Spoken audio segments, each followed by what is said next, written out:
Hello, and welcome to this first lecture of the new section where we're going to evaluate the various approaches that we have seen in brief on fundamental equity analysis.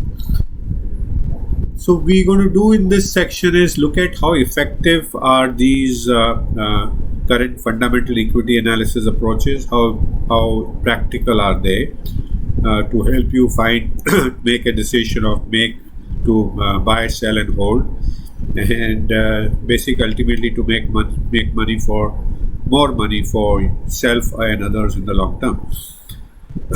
So in this section, but in this lecture, what we're going to do is quickly recap the current approaches and review what are the silver lining and pitfalls in these approaches from a practical implementation point of view. Quick practical approach to making those buy, sell, and hold decisions for equity stock. So we have looked at these six approaches, and there were many approaches. We went into some detail there of what exactly we need to do there. So how do we let's take one of them at a time and see what are their silver linings and pitfalls. So let's take the first approach. I have not purposely given any names here, while there were some references to who has been using them. But this approach starts with macro analysis, and the question that I have for you to consider is, if you are an investor or a student doing this, would you be able to do, or an aspiring equity analyst or even an equity analysis, would you need to do a macroeconomic analysis of a country, of the world? And are you well equipped to do that? Similarly, for industry analysis, would every investor or equity analysis, whether budding equity analysis or right now in place, would you be able to do an industry analysis yourself? And will that be done well enough? Situation analysis makes good sense because that's where we are talking about what is the situation of the company in its life cycle, in its current market. And finally, of course, the financial analysis makes good sense because that's what the decision will be based on that. The other two approaches, the second approach with that looked at, which is a top-down and bottom approach, in which intrinsic value makes a lot of good sense because the fundamental question in seeing the valuation of equity stock making the decision of buy, sell, or hold is to know whether the current price is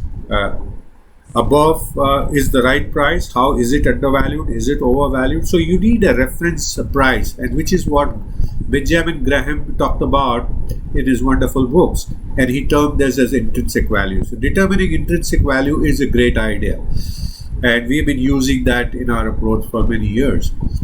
And but again, the other two things like micro and macro analysis the question remains the same as we had asked earlier. Then the other approach in which there is market analysis, industry and company analysis. Now, in which you do the first approach in market analysis, you examine the valuations in different equity market. The questions, the valuation in different equity markets can be in a price to earning ratio between 5 and 100 or even 200, 300. The question is, can we compare the valuation from one market to another? And is there a benchmark to say what is the right valuation? Whether it is low enough, whether it is high.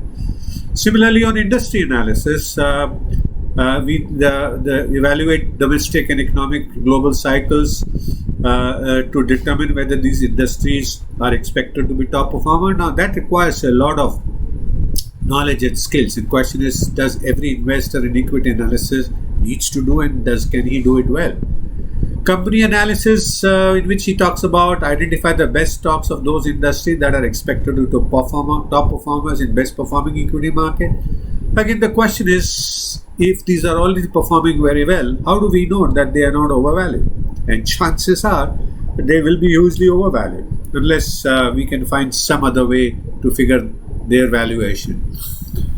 The other approach where we saw some granularity in terms of income statement, balance sheet, etc. Balance sheet, income sheet, examining income statement, balance sheet, and cash flow is absolutely right thing for a good practical fundamental equity analysis, no doubt about that.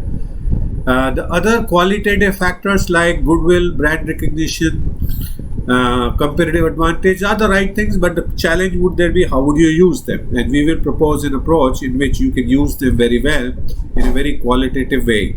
Similarly, brand model, the management, the corporate governance are all the right things, but how to use them productively is a question in the practical equity analysis.